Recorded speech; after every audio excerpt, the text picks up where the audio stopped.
گل از رختا مختار نازک بدنی را موسیٰ علیہ السلام کی ملاقات شعیب علیہ السلام سے ہوئی۔ انہوں نے اپنے بارے میں بتایا، جو واقعات ان کے ساتھ پیش آئے تھے وہ بتائے۔ شعیب علیہ السلام نے ان سے فرمایا، کہنے لگے اب نہ ڈر، تو نے ظالم قوم سے نجات پالی۔ ان دونوں میں سے ایک نے کہا کہ ابا جان آپ انہیں مزدوری پر رکھ لیجئے، کیونکہ جنہیں آپ اجرت پر رکھیں ان میں سے سب سے بہتر وہ ہے جو مضبوط اور ایماندار ہو۔ پھر شعیب علیہ السلام نے ان سے اپنی ایک بیٹی کا نکاح کرنا چاہا، جبکہ موسیٰ علیہ السلام کے پاس تو کوئی چیز نہیں تھی، لہذا سوال یہ پیدا ہوا کہ حق مہر کیا طے کیا جائے۔ اس نے کہا میں اپنی ان دونوں لڑکیوں میں سے ایک کو آپ کے نکاح میں دینا چاہتا ہوں، اس پر کہ آپ 8 سال تک میرا کام کاج کریں۔ ہاں اگر آپ 10 سال پورے کریں تو یہ آپ کی طرف سے بطور احسان کے ہے۔ شعیب علیہ السلام کی بات کا موسیٰ علیہ السلام نے جو جواب دیا وہ آیت 28 میں ہے۔ موسیٰ نے کہا خیر تو یہ بات میرے اور آپ کے درمیان پختہ ہو گئی، میں ان دونوں مدتوں میں سے جسے پورا کروں مجھ پر کوئی زیادتی نہ ہو، ہم یہ جو کچھ کہہ رہے ہیں اس پر اللہ کارساز ہے۔ ابن عباس رضی اللہ عنہما سے پوچھا گیا موسیٰ علیہ السلام نے کون سی مدت پوری کی تھی؟ آپ نے فرمایا انہوں نے 10 سال پورے کیے تھے۔ موسیٰ علیہ السلام نے ادھر 10 سال پورے کیے، یعنی اپنا عہد پورا کیا۔ اب انہیں خیال آیا کہ کافی وقت گزر چکا ہے اور حالات بھی بدل چکے ہیں، لہٰذا اب میں واپس مصر جا سکتا ہوں، اپنی والدہ، اپنے بھائی اور بہن سے ملنا چاہیے۔ جب موسیٰ نے مدت پوری کر لی اور اپنے گھر والوں کو لے کر چلے، اب اپنی بیوی کو لے کر مصر کی طرف روانہ ہوئے، لیکن آپ مصر کا راستہ تو جانتے ہی نہ تھے، کسی سے پوچھنا چاہتے تھے۔ رات سرد تھی، سردی پورے زوروں پر تھی، ان کے پاس آگ جلانے کے لیے کچھ نہ تھا، انہیں آگ کی تلاش تھی۔ موسیٰ علیہ السلام کو دور بہت دور پہاڑ کی چوٹی پر آگ نظر آئی اور انہیں آگ کی شدید ضرورت تھی تاکہ آگ تاپ سکیں اور اس کے ذریعے راستہ دیکھ سکیں، اور رات انتہائی سرد اور تاریک تھی، اور یہ سب تقدیر الہی ہے۔ وہی ذات ہے جس نے رات کو تاریک اور سرد بنایا تھا، اسی نے آگ کی شدید حاجت پیدا کی تھی تاکہ آپ کو نبوت سے سرفراز کیا جا سکے۔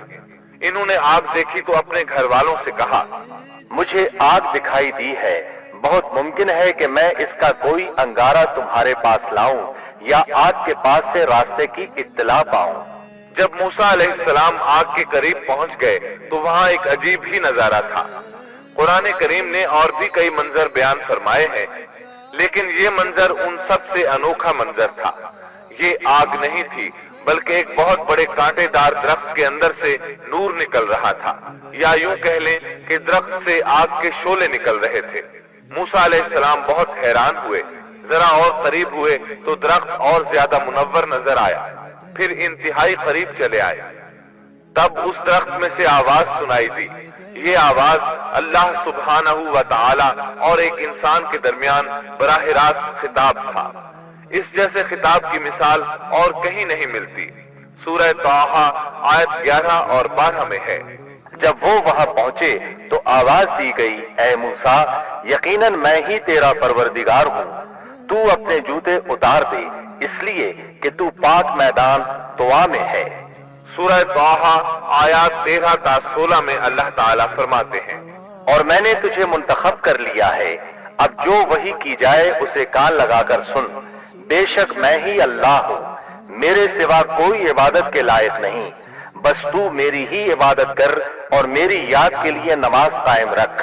قیامت یقیناً آنے والی ہے جس کو میں پوشیدہ رکھنا چاہتا ہوں تاکہ ہر شخص کو وہ بدلہ دیا جائے جو اس نے کوشش کی ہو، بس اب اس کے یقین سے تجھے کوئی ایسا شخص روک نہ دے جو اس پر ایمان نہ رکھتا ہو اور اپنی خواہش کے پیچھے پڑا ہو، ورنہ تو ہلاک ہو جائے گا۔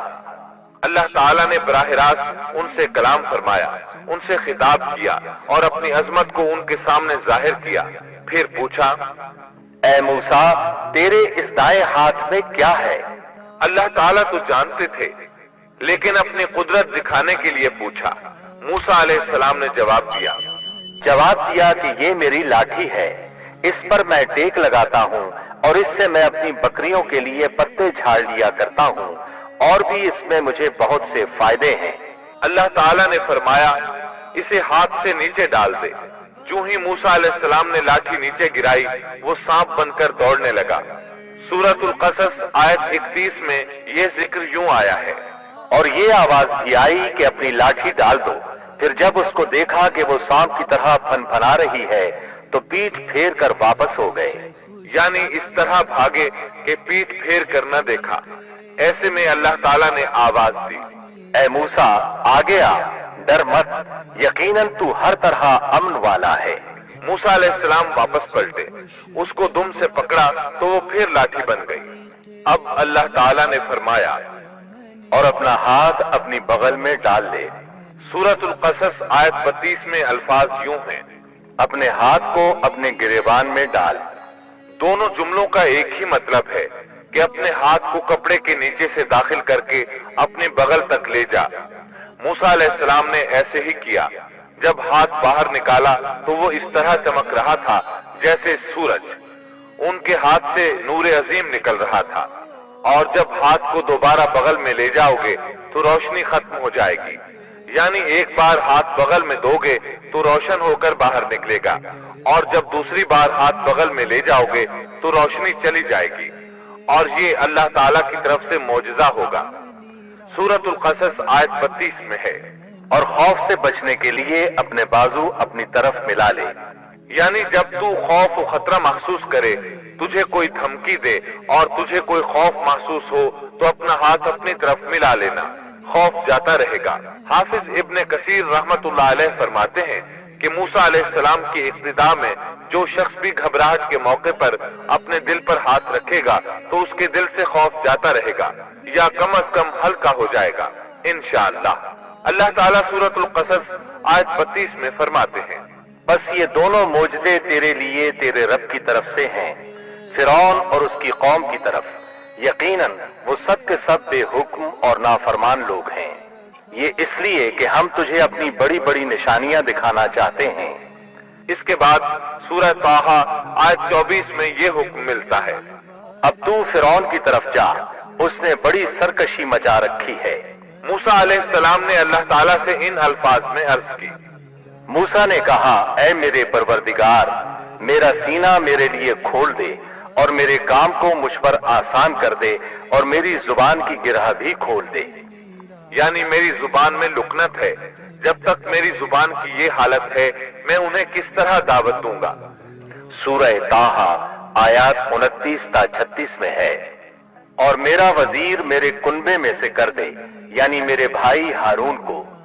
तू उससे मेरी कमर कस दे और उससे मेरा शरीके कार कर दे, ताकि हम दोनों कसरत से तेरी तस्बीह बयान करें और कसरत से तुझे याद करें। बेशक तू हमें खूब देखने भालने वाला है। अल्लाह ताला ने फरमाया, मूसा तेरे तमाम सवालात पूरे कर दिए गए। इस तरह मूसा अलैहिस्सलाम की सिफारिश से अल्लाह ताला ने हारून अलैहिस्सलाम को नबूवत अता फरमा दी। मूसा अलैहिस्सलाम ने सफर तय किया और फिरौन की तरफ चले आए। पहले अपनी माँ, बहन और भाई से मिले, फिर अपने भाई हारून को साथ लेकर फिरौन की तरफ चले। आपने दस्तक दी तो दरबानों ने आपको वापस लौटा दिया। वो सिर्फ कौम के सरदारों ही को उसके पास जाने देते थे। उन्होंने मूसा अलैहिस्सलाम से कहा, वापस चले जाओ। तब मूसा अलैहिस्सलाम ने फरमाया, इन्नी रसूलुन, मैं तो कासिद हूँ, पैगाम लेकर आया हूँ। अब कासिद तो दूसरे बादशाहों के होते थे, उन्हें तो अंदर जाने दिया जाता था। चुनाचे दरबानों ने आपको भी अंदर जाने दिया और वो आपको पहचान न सके, लेकिन फिरौन ने इन्हें पहचान लिया। कहने लगा, तू मूसा है। जवाब मिला, हाँ। फिरौन ने जो कुछ कहा सूरत शुआरा आयत 18 ता 22 में है। फिरौन ने कहा, क्या हमने तुझे तेरे बचपन के जमाने में अपने यहाँ नहीं पाला था और तूने अपनी उम्र के बहुत से साल हम में नहीं गुजारे? फिर तू अपना वो काम कर गया जो कर गया और तू नाशुक्रों में से है। मूसा ने जवाब दिया, मैंने ये काम उस वक्त किया था जब मैं रास्ता भूले हुए लोगों में से था। फिर तुमसे खौफ खाकर मैं भाग गया। پھر مجھے میرے رب نے حکم اور علم دیا اور مجھے اپنے پیغمبروں میں سے کر دیا۔ مجھ پر کیا تیرا یہی احسان ہے جسے تو جتا رہا ہے کہ تو نے بنی اسرائیل کو غلام بنا رکھا ہے؟ موسیٰ علیہ السلام نے یہ باتیں فرعون سے پورے روب اور دبدبے سے کہیں۔ تب فرعون بولا، وما رب العالمین، وہ رب کون ہے جس کی طرف تو ہمیں بلانا چاہتا ہے؟ موسیٰ علیہ السلام نے فرمایا، وہ آسمانوں اور زمین اور ان کے درمیان کی تمام چیزوں کا رب ہے اگر تم یقین رکھنے والے ہو۔ یہ باتیں موسیٰ علیہ السلام نے فرعون کے دربار میں سر عام تمام لوگوں کو مخاطب کر کے کہی تھی۔ آپ کی بات کا فرعون نے جو جواب دیا وہ سورۃ الشعراء آیت 25 تا 28 میں ہے۔ فرعون نے اپنے ارد گرد والوں سے کہا، کیا تم سن نہیں رہے؟ موسیٰ نے فرمایا، وہ تمہارا اور تمہارے اگلے باپ دادوں کا پروردگار ہے۔ فرعون نے کہا، لوگوں، تمہارا یہ رسول جو تمہاری طرف بھیجا گیا ہے یہ تو یقیناً دیوانہ ہے۔ موسیٰ نے فرمایا، وہی مشرق اور مغرب کا اور ان کے درمیان کی تمام چیزوں کا رب ہے اگر تم عقل رکھتے ہو۔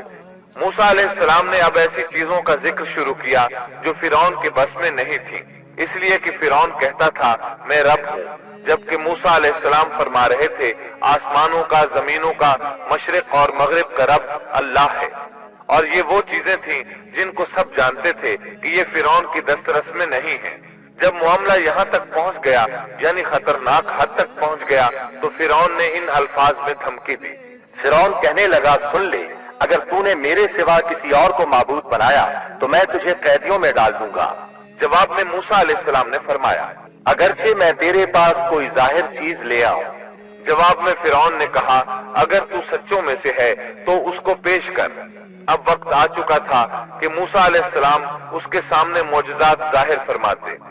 سورہ طٰہٰ آیات 47 تا 51 میں یہ ذکر اس طرح ملتا ہے، ہم تیرے پروردگار کے بھیجے ہوئے ہیں، تو ہمارے ساتھ بنی اسرائیل کو بھیج دے، ان کی سزائیں ختم کر دے۔ ہم تو تیری طرف تیرے رب کی طرف سے نشان لے کر آئے ہیں اور سلامتی اسی کے لیے ہے جو ہدایت کا پابند ہو جائے۔ ہماری طرف وحی کی گئی ہے کہ جو جھٹلائے اور روگردانی کرے اس کے لیے عذاب ہیں۔ فرعون نے پوچھا، اے موسیٰ، تم دونوں کا رب کون ہے؟ انہوں نے جواب دیا، ہمارا رب وہ ہے جس نے ہر ایک کو اس کی خاص شکل و صورت عنایت فرمائی، پھر راہ سمجھا دی۔ اس نے کہا، اچھا یہ تو بتاؤ اگلے زمانے والوں کا حال کیا ہونا ہے؟ فرعون کا مطلب یہ تھا کہ جنہوں نے اس رب کی عبادت نہیں کی جس کے بارے میں تو ہم سے گفتگو کر رہا ہے، ان کا حال کیا ہوگا؟ موسیٰ علیہ السلام نے جو جواب دیا اس کا ذکر سورہ طٰہٰ آیت 52 میں آیا ہے۔ انہوں نے جواب دیا، ان کا علم میرے رب کے ہاں کتاب میں موجود ہے، نہ تو میرا رب غلطی کرتا ہے نہ بھولتا ہے۔ سورہ طٰہٰ آیت 53 اور 54 میں اللہ تعالیٰ اپنا تعارف یوں بیان فرماتے ہیں، اسی نے تمہارے لیے زمین کو فرش بنایا ہے اور اس میں تمہارے چلنے کے لیے راستے بنائے ہیں، اور آسمان سے پانی بھی وہی برساتا ہے، پھر اس برسات کی وجہ سے مختلف قسم کی پیداوار بھی ہم ہی پیدا کرتے ہیں، اور تمہیں اجازت دی کہ خود بھی کھاؤ اور اپنے مویشی بھی چراؤ۔ ان سب چیزوں میں عقل والوں کے لیے اللہ کی قدرت کی نشانیاں ہیں۔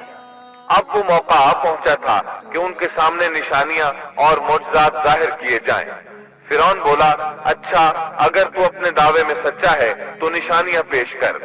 سورۃ الشعراء آیت 32 اور 33 میں ہے۔ موسیٰ نے اسی وقت اپنی لاٹھی ڈال دی جو اچانک کھلم کھلا اژدہا بن گئی، اور اپنا ہاتھ بغل میں دے کر نکالا تو وہ اچانک دیکھنے والوں کے لیے چمکنے لگا۔ مطلب یہ کہ موسیٰ علیہ السلام نے دو عظیم معجزات ظاہر کیے۔ ان کو دیکھتے ہی فرعون اور اس کے درباری سب حیرت زدہ رہ گئے۔ انہوں نے دانتوں تلے انگلیاں دبا لی، لیکن فرعون نے فوراً پیترا بدلا۔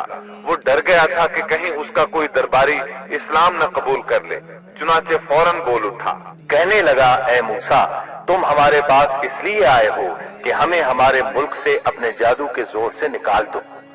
یعنی تو نے جادوگروں والا کرتب دکھایا ہے۔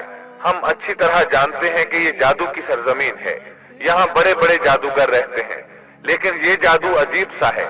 کیا تیرا ارادہ یہ ہے کہ تو اپنے جادو کے زور سے ہمیں مرعوب کر کے بنی اسرائیل کو لے جائے؟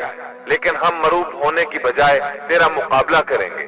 सो हम भी तुम्हारे मुकाबले में ऐसा ही जादू लाएंगे। तू हमारे और अपने दरमियान एक वादे का वक्त मुकर्रर कर ले, न हम इसकी खिलाफ वर्जी करें और न तुम करो, किसी हमवार मैदान में मुकाबला हो। मूसा अलैहिस्सलाम तो इसी मौके की तलाश में थे ताकि सब लोगों को दावत दे सके। मूसा अलैहिस्सलाम ने उसी वक्त कहा। मूसा ने जवाब दिया कि जीनत और जश्न के दिन का वादा है और ये कि लोग दिन चढ़े ही जमा हो जाए। मतलब ये था कि चाश्त के वक्त लोगों को जमा होने के लिए कहा जाए। फिरौन ने 40 जादूगर बुलाए, अपनी मर्जी से उनका इंतखाब किया। वो सब के सब नौजवान थे। उन्होंने बड़े बड़े जादूगरों से बचपन ही से जादू का फन सीखना शुरू कर दिया था। अपने बचपन से लेकर जवानी तक वो जादू ही सीखते रहे थे। गरज सब के सब यानी 40 जादूगर जमा हो गए, फिर मैदान में आए। मूसा अलैहिस्सलाम ने उन्हें जिन अल्फाज में डराया वो सूरह ताहा आयत 61 में आए हैं। मूसा ने उनसे कहा, तुम्हारी शामत आ चुकी है, अल्लाह ताला पर झूठ और इफ्तिरा न बांधो, कहीं अल्लाह तुम्हें किसी किस्म की सजा से नेस्त तो नाबूद न कर दे, और जो झूठ बांधता है वो बिलाखिर नाकाम ही रहता है। जादूगरों ने ये सुनकर चेहमे गोइयां शुरू कर दी। उनको लोग तो सुन रहे थे लेकिन फिरौन नहीं सुन रहा था। सूरह ताहा आयत 62 में है। बस ये लोग आपस के मशवरों में मुख्तलिफ राय हो गए और छुपकर चुपके चुपके मशवरा करने लगे। मतलब ये कि वो आपस में कहने लगे, मुमकिन है ये नबी ही हो, इन्होंने हमें पहले ही खबरदार कर दिया है। कुछ की राय इसके खिलाफ थी। फिर सलाह मशवरे के बाद ये सब फिरौन के पास आए और कहने लगे, अगर हम गालिब आ गए तो क्या हमें कोई बड़ा सिला और इनाम भी मिलेगा? जवाब में फिरौन ने कहा, हाँ, बल्कि इससे बढ़कर ये कि तुम इस सूरत में हमारे मुकर्रब लोगों में दाखिल हो जाओगे। अब उनमें लालच पैदा हुआ, लोगों में ऐलान करने लगे। कहने लगे, बेशक ये दोनों महज जादूगर हैं, इनका पुख्ता इरादा है कि ये अपने जादू के जोर से तुम्हें तुम्हारी सरजमीन से निकाल बाहर करें और तुम्हारे उम्दा मजहबी तरीके को खत्म ही कर दें। फिर आपस में बातें करते हुए यूं कहने लगे कि इख्तिलाफ न करो, सब मिलकर अपनी तदबीर आजमाओ और सफ बनाकर मुकाबले में आओ। चुनाचे 40 के 40 जादूगर एक ही सफ बनाकर फख्र और गुरूर से चलते हुए मूसा अलैहिस्सलाम की तरफ बढ़ने लगे। इधर मूसा अलैहिस्सलाम आगे बढ़े, बस हारून अलैहिस्सलाम आपके पीछे थे। लोगों की हालत देखने के काबिल थी। उनकी जुबान पर ये अल्फाज थे, जो आज गालिब आ गया वही कामयाब है। जादूगर फिर कहने लगे, ए मूसा, या तो तू पहले डाल या हम पहले डालने वाले बन जाए। अल्लाह सुब्हानहू व तआला ने मूसा अलैहिस्सलाम की तरफ वही की कि पहले उन्हें डालने दे। जवाब दिया कि नहीं, तुम ही पहले डालो। उन जादूगरों के पास लाठियां और रस्सियां थी। उन्होंने वो मैदान में डाल दी। देखते ही देखते वो लकड़ियां और रस्सियां हरकत करने लगी। अजीब व गरीब शक्ल सूरत में बड़ी तेजी से इधर उधर आने जाने लगी। सूरह ताहा आयत 66 में अल्लाह ताला फरमाते हैं, अब तो मूसा को ये ख्याल गुजरने लगा कि उनकी रस्सियां और लकड़ियां उनके जादू के जोर से दौड़ भाग रही हैं। सूरतुल आराफ आयत 116 में इस वाक़े को अल्लाह ताला ने यूं बयान किया है, जब उन्होंने डाला तो लोगों की आंखों पर जादू कर दिया और उनको दहशत ज़दा कर दिया और एक तरह का बहुत बड़ा जादू बना लाए। जादू के करतब से लोगों की आंखों पर जादू कर दिया। बस सबको यूं दिखाई देता था कि ये सब सांप हैं। सब लोग खौफजदा से हो गए। मूसा अलैहिस्सलाम ने भी कुछ खौफ सा महसूस किया कि ये कैसा जादू है। उसी वक्त अल्लाह ताला ने मूसा अलैहिस्सलाम को तसल्ली दी और फरमाया, हमने कहा कुछ खौफ न कर, यकीनन तू ही गालिब और बरतर रहेगा। तेरे दाएं हाथ में जो है वो डाल दे। सैयदना हारून अलैहिस्सलाम ने आपको लाठी पकड़ाई, आपने उसको मैदान में डाल दिया। वो अजदहा बन गई और उसने उन तमाम को निगलना शुरू कर दिया। जादूगरों ने पूरे मजमे पर जादू कर रखा था। जब मूसा अलैहिस्सलाम का आसा उन सबको निगल गया, तब उन्होंने जान लिया कि उनके जादू के जवाब में ये जादू नहीं हो सकता। ये तो अल्लाह तबारक व तआला की तरफ से मौजज़ा ही लगता है। अल्लाह ताला सूरह ताहा आयत 70 में फरमाते हैं, जादूगर सजदे में गिर गए और कहने लगे, हम तो हारून और मूसा के रब पर ईमान ले आए। उन्हें यकीन हो गया था कि ये जादू नहीं है बल्कि ये अल्लाह का मौजज़ा है।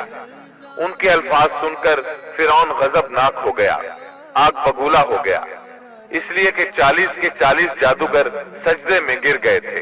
वो बोला, मेरी इजाजत से पहले ही तुम इस पर ईमान ले आए, यानी तुमने मुझसे पूछा तक नहीं, मशवरा नहीं किया और इस पर ईमान ले आए।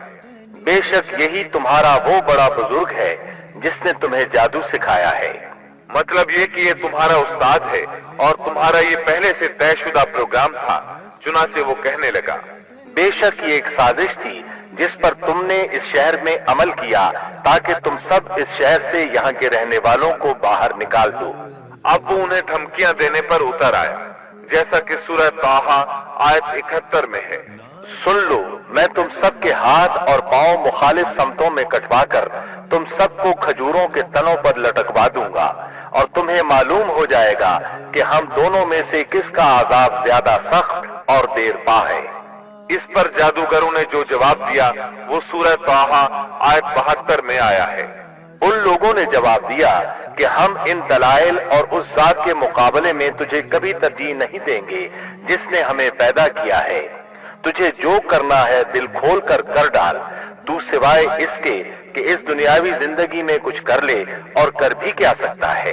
फिरौन ने फौरन इन जादूगरों को मज़कूरा सजा दिलवाई और जादूगर ये कहते हुए चले, अब हम अपने परवरदिगार पर ईमान ला चुके ताकि वो हमारे पिछले गुनाह मुआफ कर दे और तूने जो जादू के सिलसिले में हम पर जोर डाला उसको भी मुआफ कर दे और अल्लाह ताला ही बेहतर और सदा बाकी रहने वाला है। अब सब पर हक अयां हो चुका था। फिरौन ने अपनी खास जमात से मशवरा किया कि अब क्या किया जाए। उन्होंने मशवरा दिया कि बनी इसराइल पर अजाब बढ़ा दिया जाए। सूरतुल मोमिन आयत 25 में इसका जिक्र आया है। जब उनके पास मूसा हमारी तरफ से दीन हक लेकर आए तो उन्होंने कहा, जो इसके साथ ईमान लाने वाले हैं उनके लड़कों को मार डालो और उनकी लड़कियों को जिंदा रखो। काफिरों की जो हीला साजी है वो गलती ही में है। अब बनी इसराइल पर दोबारा आजमाइश का मरहला शुरू हो गया और फिरौन ने कहा, मुझे छोड़ो कि मैं मूसा को मार डालूं। उसे चाहिए कि अपने रब को पुकारे। मुझे तो डर है ये कहीं तुम्हारा दीन न बदल डाले या मुल्क में कोई बहुत बड़ा फसाद न बर्पा कर दे। उसकी इन बातों और इरादा कत्ल के मुकाबले में मूसा अलैहिस्सलाम अल्लाह ताला से यूं दुआ मांगते हैं। मूसा ने कहा, मैं अपने और तुम्हारे रब की पनाह में आता हूँ हर उस तकब्बुर करने वाले शख्स से जो रोजे हिसाब पर ईमान नहीं रखता। मुसलसल तबलीग और मौजज़ात दिखाने के बावजूद मूसा अलैहिस्सलाम पर बनी इसराइल के अलावा आले फिरौन से थोड़े से लोग ईमान लाए थे। अक्सर लोग फिरौन और सरदारों के डर की वजह से कुफ्र और सरकशी पर ही बज़िद रहे। बनी इसराइल पर आजमाइशें शुरू हो गईं। इसके बाद अल्लाह ताला ने मूसा अलैहिस्सलाम को वही फरमाई। इसका जिक्र सूरह यूनुस आयत 87 में है।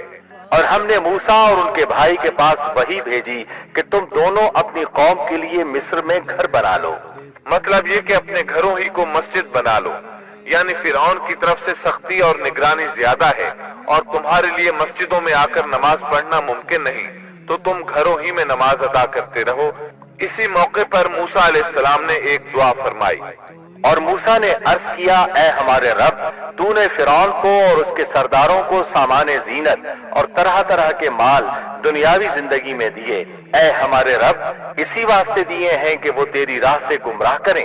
ऐ हमारे रब, इनके मालों को नेस्तो नाबूद कर दे और इनके दिलों को सख्त कर दे, सो ये ईमान न लाने पाए यहाँ तक कि दर्दनाक अजाब को देख लें। मुअर्रिखीन कहते हैं फिरौन की कौम के बड़े बड़े सरदारों के माल, हत्ता कि उनके खाने की चीजें पत्थर और मिट्टी के ढीले बन गए, यहाँ तक कि अंडे और दाल थी। और ये इस बात का नतीजा था कि अल्लाह ताला ने मूसा और हारून अलैहिस्सलाम की दुआ को कबूल फरमा लिया है। इसके बाद बनी इसराइल पर बलाएं और आजमाइशें सख्त हो गईं। अब यूं ही बनी इसराइल पर मुसीबतों का दौर शुरू हुआ, अल्लाह ताला ने मिस्रियों पर भी इब्तिला और आजमाइश का दौर शुरू कर दिया। चुनाचे फिरौन और मिस्रियों पर लगातार हलाकतें आना शुरू हो गईं। अल्लाह ताला का कहर शुरू हुआ, आसमान से बारिश बरसना बंद हो गई, दरियाए नील खुश्क हो गया, उनकी भूख शदीद हो गई। फिरौन समझ गया ये मूसा की वजह से है। कहने लगा, ए मूसा, अगर तू अपने रब से दुआ करके ये कैफियत खत्म करा दे तो हम भी बनी इसराइल पर जफाएं खत्म कर देंगे। मूसा अलैहिस्सलाम ने फरमाया, ठीक है। चुनाचे आपने अल्लाह ताला से दुआ फरमाई, दरियाए नील जारी हो गया, बाराने रहमत का नुज़ूल हुआ, लेकिन फिरौन बाज न आया। उसने बनी इसराइल को दोबारा तंग करना शुरू कर दिया। इसके जवाब में अल्लाह ने भी फौरन दूसरा अजाब भेज दिया। फलों की पैदावार कम कर दी। वो बड़े बड़े दरख्त जो फलों से लदे रहते थे, अब उन पर एक आध दाना लगता। खजूरों के दरख्तों पर बस एक आध खजूर लगती। अंगूरों की बेलों पर भी एक आध अंगूर नजर आता। अब फिरौन ने फिर कहा, ए मूसा, अपने परवरदिगार से दुआ कर, वो हमसे इस आजमाइश को हटा ले तो मैं बनी इसराइल को जाने दूंगा। चुनाचे मूसा अलैहिस्सलाम ने दुआ फरमाई, फिर फल लगने शुरू हो गए। मिस्र में खैर व बरकत का दौर दौरा शुरू हो गया, लेकिन फिरौन ने बनी इसराइल को फिर भी ना छोड़ा। उल्टा उन्हें मनहूस करार दिया और कहा कि हमारी तकालीफ व मसाइब के सिर्फ तुम जिम्मेदार हो। मतलब ये कि ये सब कुछ तो तुम्हारे कुफ्र की वजह से है। इसके बाद मजीद निशानियां जाहिर होने लगी। अल्लाह सुब्हानहू व तआला सूरतुल आराफ आयत 133 में फरमाते हैं, फिर हमने उन पर तूफान भेजा और टिड्डियां और जुएं और मेंढक और खून के ये सब खुले खुले मोजज़े थे। मामला जब यहाँ तक पहुँचा तो सब जमा होकर मूसा अलैहिस्सलाम के पास आए और यूं गोया हुए। कहने लगे, ए मूसा, हमारे लिए अपने रब से उस बात की दुआ कर दीजिए जिसका उसने आपसे आहद कर रखा है। अगर आप इस अजाब को हमसे हटा दें तो हम जरूर जरूर आप पर ईमान ले आएंगे और हम बनी इसराइल को भी रिहा करके आपके हमराह कर देंगे। फिर जब उनसे उस अजाब को एक खास वक्त तक के लिए, जिस तक बहरहाल उनको पहुंचना था, हटा देते तो वो फौरन ही आहद शिकनी करने लगते। आखिरकार मूसा अलैहिस्सलाम को अल्लाह का हुक्म हुआ कि रातों रात तू मेरे बंदों को लेकर निकल जा। चुनाचे सब बनी इसराइल रात की तारीकी में निकले। वो दरवाजों पर कोई खास निशान छोड़कर चलने लगे। रात की तारीकी में निकलने का हुक्म इसलिए दिया गया ताकि फिरौन उनके बारे में कोई फैसला न कर सके। उन्होंने सुबह होने का इंतजार न किया। उनकी तादाद 6 लाख के करीब थी। ये सब लोग अपने माल मवेशी और जरूरी सामान साथ लेकर चले। फिलिस्तीन की तरफ 6 लाख अफराद की अजीम हिजरत थी। फिरौन को सुबह सवेरे पता चला तो सोच में डूब गया कि अब हमारी खिदमत कौन करेगा, हमारी गुलामी कौन करेगा। उसकी हालत पागलों जैसी हो गई। आखिर उसने बनी इसराइल के ताक़ुब का हुक्म दिया। फिरौन तुलुए आफताब के वक्त ही उनके ताक़ुब में लश्करों की तैयारी के साथ निकल खड़ा हुआ। मूसा अलैहिस्सलाम बनी इसराइल को लिए बहरे अहमर के एक किनारे पहुंचे। बहरे कुलजुम बहरे अहमर ही का एक किनारा है। उन्होंने पीछे मुड़कर देखा। क्या देखते हैं कि फिरौन अपने लाव लश्कर के साथ भागा आ रहा है। बनी इसराइल घबरा गए कि अब क्या होगा। सामने ठाठे मारता समुंदर और पीछे फिरौन और उसका लश्कर। अल्लाह ताला इस मौके पर सूरत शुआरा आयत 63 में फरमाते हैं, हमने मूसा की तरफ वही भेजी कि दरिया पर अपना आसा मारो। बस उसी वक्त दरिया फट गया और पानी का हर एक हिस्सा बड़े पहाड़ की तरह खड़ा हो गया। समुंदर लाठी लगने से ऐसा फटा कि पानी के 2 बड़े बड़े पहाड़ बन गए, यानी समुंदर के अंदर खुश्क रास्ते बन गए और अतराफ में पानी के पहाड़ खड़े हो गए। ये सब के सब इन रास्तों से पार चले गए। अब जो ही फिरौन वहां पहुंचा, पहले तो डरा, सहमा कि ये क्या हुआ। वो भी और उसके सब साथी भी इस सोच में हैं कि क्या करें, खौफजदा थे। ऐसे में फिरौन को ख्याल आया कि अगर मूसा और बनी इसराइल यहाँ से सही सलामत गुजर गए हैं तो हम क्यों नहीं गुजर सकते। इसके साथ ही उसने अपने घोड़े को समुंदर में दाखिल कर दिया। उसके पीछे उसके सब साथी भी दाखिल हो गए। इधर बनी इसराइल का आखिरी आदमी समुंदर से निकल रहा था, दूसरी तरफ फिरौन का आखिरी आदमी समुंदर में दाखिल हो रहा था। और हमने बनी इसराइल को दरिया से पार कर दिया। फिर उनके पीछे पीछे फिरौन अपने लश्कर के साथ जुल्म और ज्यादती के इरादे से चला, यहाँ तक कि जब डूबने लगा तो कहने लगा کہ میں اس ذات پر ایمان لاتا ہوں کہ جس پر بنی اسرائیل ایمان لائے ہیں، اس کے سوا کوئی معبود نہیں، اور میں مسلمانوں میں سے ہوں۔ لیکن جب موت کے مرحلے شروع ہوتے ہیں تو توبہ قبول نہیں ہوتی۔ اس نے جب یہ کہا کہ میں ایمان لاتا ہوں تو اللہ تعالیٰ نے جواب میں فرمایا، جواب دیا گیا کہ اب ایمان لاتا ہے اور پہلے سرکشی کرتا رہا اور مفسدوں میں داخل رہا، سو آج ہم تیری ناش کو نجات دیں گے تاکہ تو ان لوگوں کے لیے باعث عبرت ہو جو تیرے بعد ہیں، اور حقیقت یہ ہے کہ بہت سے لوگ ہماری نشانیوں سے غافل ہیں۔ مطلب یہ تھا کہ ہم تیرے بدن کو زمانہ گزرنے کے باوجود باقی رکھیں گے تاکہ تو لوگوں کے لیے عبرت کا سبب بنا رہے۔ اللہ تعالیٰ نے اس کے بدن کو باقی رکھا تاکہ لوگ عبرت پکڑتے رہیں اور وہ بعد والوں کے لیے نشانی بنا رہے۔ یہ اللہ تعالیٰ کی طرف سے اعلان ہے۔